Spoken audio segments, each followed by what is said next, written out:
વિચાર વિમર્શ અને વિવિધ દૃષ્ટિકોણોના આ મંચ ધ ડિબેટ પર તમારું સ્વાગત છે. આજે આપણે એક એવા ઐતિહાસિક તબક્કે ઊભા છીએ જ્યાં ભારતની અર્થવ્યવસ્થા ફીચના તાજેતરના અંદાજ મુજબ નાણાકીય વર્ષ 2026 માટે 7.5% દરે વિકસવાની છે. હા, આને આંકડાઓ જોઈએ તો આપણે વિશ્વની સૌથી ઝડપથી વિકસતી અર્થવ્યવસ્થાઓમાંની એક છીએ. બિલકુલ. બહારથી બધું જ અત્યંત ઝગમગતું અને ભવ્ય દેખાય છે, પણ આ ચળકતી સપાટીની બરાબર નીચે એક ટાઈમ બોમ્બ ટીક-ટીક કરી રહ્યો છે, અને તે છે 68 લાખ કરોડ રૂપિયાનો આંકડો. આ ખરેખર ઊંઘ હરામ કરી નાખે તેવો આંકડો છે. સાચી વાત છે. આ કોઈ સામાન્ય આંકડો નથી.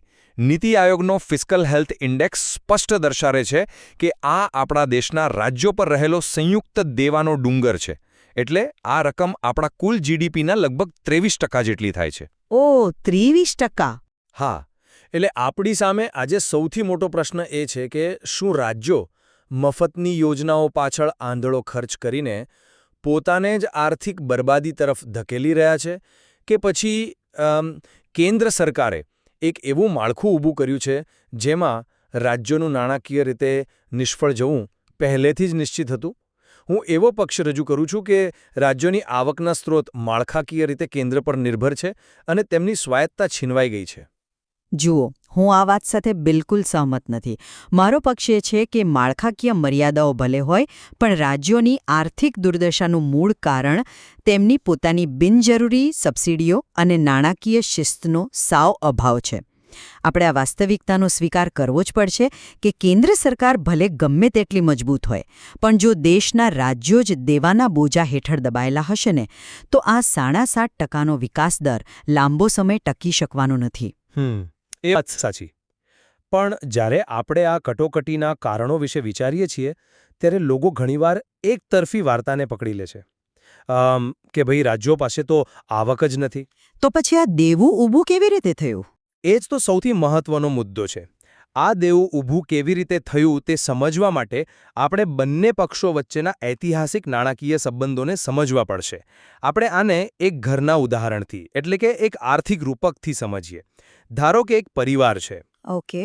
આ પરિવારમાં ઘરના પિતા એટલે કે કેન્દ્ર સરકાર એમની પાસે ઘરની કમાણીનો મોટાભાગનો હિસ્સો અને તમામ વ્યવસાયિક આવક જાય છે. પરંતુ ઘર ચલાવનાર માતા એટલે કે આપણા રાજ્યો એમને કાયદાકીય રીતે એવી ફરજ પાડવામાં આવે છે કે ભાઈ તમારે બાળકોના શિક્ષણ, સ્વાસ્થ્ય અને રોજિંદા જીવનનો સંપૂર્ણ ખર્ચ ઉપાડવો જ પડશે. અને તે પણ એક એવા નિશ્ચિત ભથ્થામાંથી જે છેલ્લા એક દાયકાથી જરૂરિયાત મુજબ વધારવામાં આવ્યું નથી. આજે કેન્દ્ર અને રાજ્યો વચ્ચેની સ્થિતિ બરાબર આવી જ છે.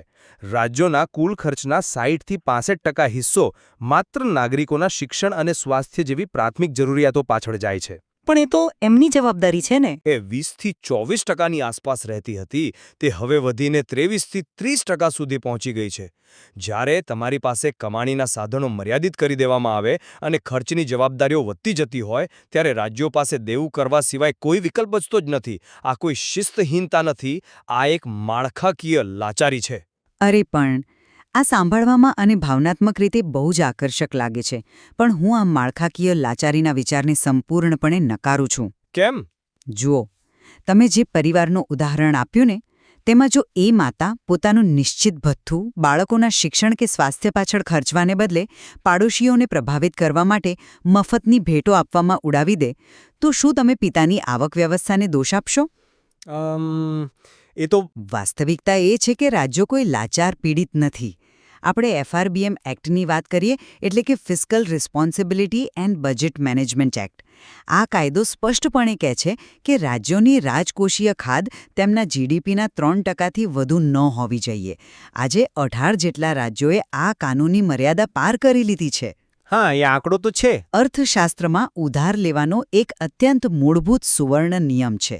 આ નિયમ સમજાવે છે કે જ્યારે પણ તમે બજારમાંથી 100 રૂપિયાનું દેવું કરો છો, ત્યારે તે રકમનો ઉપયોગ કોઈ પુલ, રોડ, નવી ફેક્ટરી કે ઇન્ફ્રાસ્ટ્રક્ચર બનાવવા માટે જ થવો જોઈએ, જેને આપણે મૂડી ખર્ચ અથવા કેપિટલ એક્સપેન્ડિચર કહીએ છીએ. રાઈટ, કારણ કે એ ભવિષ્યમાં રિટર્ન આપે. બિલકુલ. કારણ કે આ એસેટ્સ ભવિષ્યમાં આવક ઊભી કરશે અને દેવું ચૂકવવામાં મદદ કરશે. પરંતુ પંજાબ, કેરળ અને હિમાચલ પ્રદેશ જેવા રાજ્યો શું કરી રહ્યા છે? તેઓ મૂડી ખર્ચ માટે નહીં, પરંતુ માત્ર તેમના જૂના બિલ ચૂકવવા, સરકારી પગાર આપવા અને સૌથી ખરાબ મફતની સબસિડીઓ ચાલુ રાખવા માટે બજારમાંથી હજારો કરોડ રૂપિયા ઊંચા વ્યાજે ઉધાર લઈ રહ્યા છે. આ કોઈ માળખાકીય ખામી નથી. આ સીધી અને સ્પષ્ટ નાણાકીય શિસ્તહીનતા છે, જે માત્ર ને માત્ર રાજકીય લાભ માટે થઈ રહી છે. પણ જરા ઊભા રહો. આપણે FRBM એક્ટ અને ખર્ચની વાત તો કરી, પણ રાજ્યોની આવક કેમ ઘટી રહી છે તેના મૂળભૂત મિકેનિઝમને તો જુઓ. આવક વગર ખર્ચ ક્યાંથી થશે? આવક છે જ, એ લોકો વાપરતા નથી. ના, તમે રાજ્યો પર શિસ્તહીનવાનો આરોપ મૂકો છો. પણ જ્યારે GST લાગુ કરવામાં આવ્યો ત્યારે આપણે રાજ્યો પાસેથી કમાણીનું સૌથી મોટું હથિયાર છીનવી લીધું. GST પહેલાંની વ્યવસ્થા ઉત્પાદન આધારિત હતી અને હવે તે વપરાશ આધારિત છે. એટલે તમે એમ કહેવા માંગો છો કે GSTથી રાજ્યોને નુકસાન થયું છે? બિલકુલ. આ કેવી રીતે કામ કરે છે અને રાજ્યોને કેવી રીતે નુકસાન કરે છે તે બહુ સરળ રીતે સમજીએ. ધારો કે ગુજરાતના સાણંદમાં એક મોટી કંપની કાર બનાવે છે. તે કારને બનાવવા માટે ગુજરાતે પોતાની કિંમતી જમીન આપી, પાણી આપ્યું, વીજળીનું ઇન્ફ્રાસ્ટ્રક્ચર આપ્યું અને પ્રદૂષણ પણ સહન કર્યું. હવે GST પહેલાં ગુજરાતને આ કાર બનાવવા પર સીધો ટેક્સ મળતો હતો, જે તેમની કમાણી હતી. પણ હવે GSTમાં શું થાય છે? આ જ કાર જો દિલ્હીનો કે બિહારનો કોઈ ગ્રાહક ખરીદે તો તે ટેક્સનો હિસ્સો વપરાશ કરનાર રાજ્યને મળે છે. એટલે કે જે રાજ્યોએ દાયકાઓની મહેનતથી ઉત્પાદન માળખાં ઊભા કર્યા હતા તેમને આપણે એક જ ઝાટકે સજા આપી. પણ કેન્દ્રે એનું વળતર આપ્યું હતું ને? હા, GST લાગુ કરતી વખતે કેન્દ્ર સરકારે વચન આપ્યું હતું કે રાજ્યોની આવકમાં વાર્ષિક 14% વૃદ્ધિ દર જાળવી રાખવામાં આવશે અને જો કોઈ નુકસાન થશે તો 5 વર્ષ સુધી GST કોમ્પેન્સેશન આપવામાં આવશે. પરંતુ જુલાઈ 2022માં જ્યારે આ 5 વર્ષનો સમયગાળો પૂરો થયો ત્યારે તેનું તાત્કાલિક પરિણામ શું આવ્યું? રાજ્યોની આવકમાં અચાનક એક મોટો ખાડો પડી ગયો. તેમને રાતોરાત અબજો રૂપિયાનું નુકસાન થયું અને તેની સામે આવકનો કોઈ બેકઅપ પ્લાન નહોતો. જ્યારે કોઈ રાજ્યની 60%થી વધુ આવક તેના નિયંત્રણની બહાર હોય તો પછી તમે તેને નાણાકીય રીતે જવાબદાર કેવી રીતે ઠેરવી શકો? આ દલીલ છે ને એ કેન્દ્ર પર દોષનો ટોપલો ઢોળવા માટે ખૂબ જ લોકપ્રિય છે. પરંતુ તે અડધું જ સત્ય છે. સૌપ્રથમ તો GST કાઉન્સિલમાં રાજ્યોની સંપૂર્ણ ભાગીદારી છે અને દરેક નિર્ણય લોકશાહી ઢબે લેવાય છે. ભાગીદારી છે, પણ વીટો પાવર તો કેન્દ્ર પાસે જ છે ને? એ અલગ ચર્ચાનો વિષય છે. પણ બીજી સૌથી મોટી વાત, તમે એવું ચિત્ર ઊભું કરી રહ્યા છો કે રાજ્યો પાસે હવે કોઈ સત્તા બચી જ નથી. પણ જે સત્તા રાજ્યો પાસે અત્યારે ઉપલબ્ધ છે, શું તેઓ તેનો પ્રામાણિકતાથી ઉપયોગ કરે છે ખરા? કઈ સત્તાની વાત કરો છો તમે? ચાલો આપણે પ્રોપર્ટી ટેક્સનું જ ઉદાહરણ લઈએ. સ્થાનિક સ્વરાજ્યની સંસ્થાઓ અને રાજ્યોની આવકનો આ એક સૌથી મજબૂત સ્ત્રોત હોવો જોઈએ. તમને ખ્યાલ છે, ભારતમાં પ્રોપર્ટી ટેક્સનું કુલ કલેક્શન આપણે GDPના માત્ર 0.2% જેટલું જ છે. 0.2%? એ બહુ ઓછું છે. એક્ઝેક્ટલી. જ્યારે તમે આની સરખામણી OECDના વિકસિત દેશો સાથે કરો તો ત્યાં આ સરેરાશ 1.1% હોય છે. રાજ્યો પાસે જમીન મહેસૂલ, સ્ટેમ્પ ડ્યુટી, દારૂ પરનો ટેક્સ અને પ્રોપર્ટી ટેક્સ ઉઘરાવવાની સંપૂર્ણ સત્તા છે. પણ વાસ્તવિકતા એ છે કે પોતાની વોટ બેંક સાચવવા માટે અને સ્થાનિક ચૂંટણીઓમાં રાજકીય નુકસાનથી બચવા માટે તેઓ જાણી જોઈને ટેક્સની કડક વસૂલાત જ નથી કરતા. એ કદાચ અમુક અંશે સાચું હોઈ શકે. જો ખરેખર માળખાકીય લાચારી જ હોય તો ઓડિશા અને ગોવા જેવા રાજ્યો કેવી રીતે ટકી રહ્યા છે? એ અપવાદો છે. પણ ઉદાહરણ તો છે ને. ઓડિશાએ પોતાની માઇનિંગ રોયલ્ટીનું એટલું સુંદર અને પારદર્શક વ્યવસ્થાપન કર્યું છે કે તેમની 60%થી વધુ આવક તેઓ જાતે જ ઊભી કરે છે. તેમને કેન્દ્ર સામે હાથ લાંબો કરવાની જરૂર પડતી નથી. ગોવા પ્રવાસન અને પોતાની સ્થાનિક કરવેરા નીતિઓથી શાનદાર આવક મેળવે છે. જો આ રાજ્યો આંતરિક સંસાધનોનો યોગ્ય ઉપયોગ કરીને કમાણી કરી શકતા હોય તો પંજાબ કે પશ્ચિમ બંગાળ જેવા રાજ્યોને તેમની અણઆવડત માટે માળખાકીય ખામીઓ પાછળ છુપાવવા કેમ જોઈએ? જુઓ, ઓડિશા અને ગોવાના ઉદાહરણો ખરેખર પ્રશંસનીય છે, પરંતુ આપણે એ ન ભૂલવું જોઈએ કે આ અપવાદો છે. ઓડિશા જમીનની અંદર રહેલી અખૂટ ખનિજ સંપત્તિથી સમૃદ્ધ છે અને ગોવા પાસે એક વિશિષ્ટ ભૌગોલિક અને વૈશ્વિક પ્રવાસન આધારિત અર્થવ્યવસ્થા છે.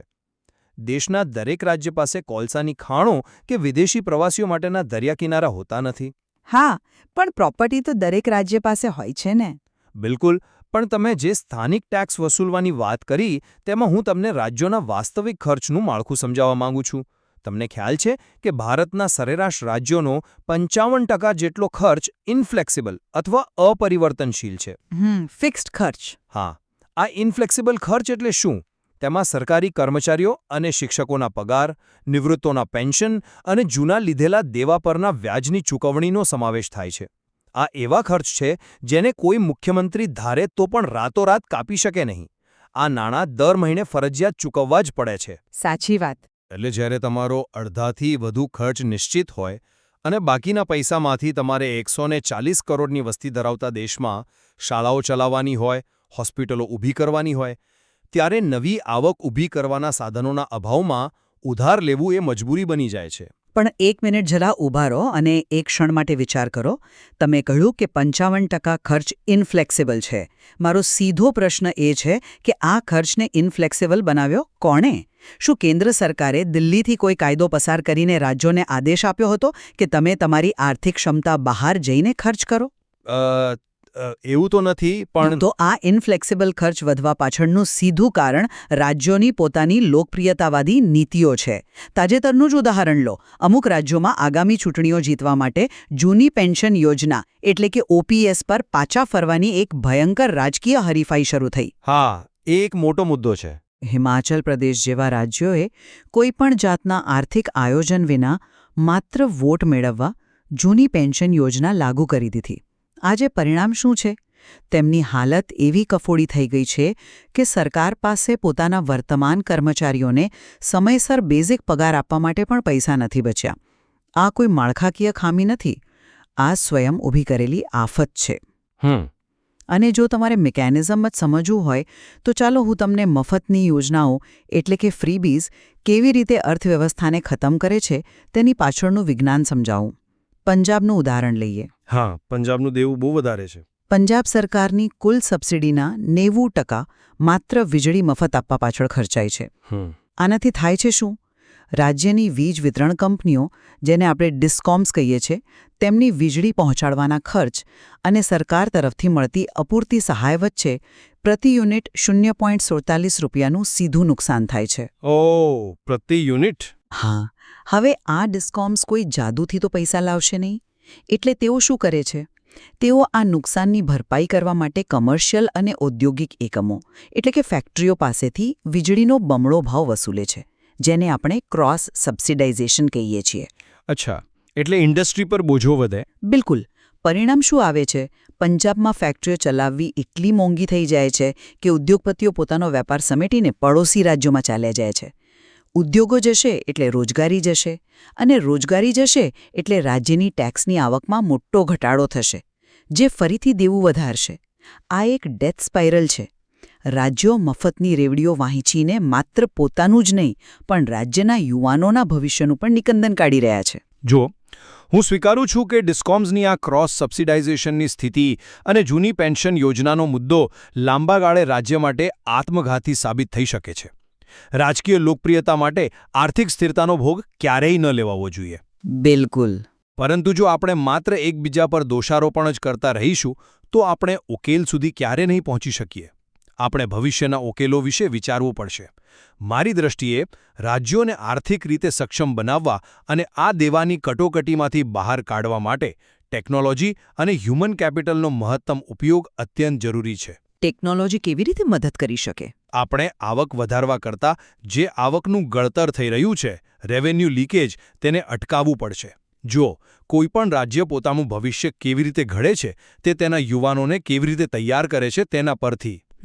આજે પ્રાઇવેટ સેક્ટરમાં કેવા ઇનોવેશન આવી રહ્યા છે અને તે કેટલી જબરદસ્ત અસર પાડી રહ્યા છે તેનું એક ઉદાહરણ જોઈએ.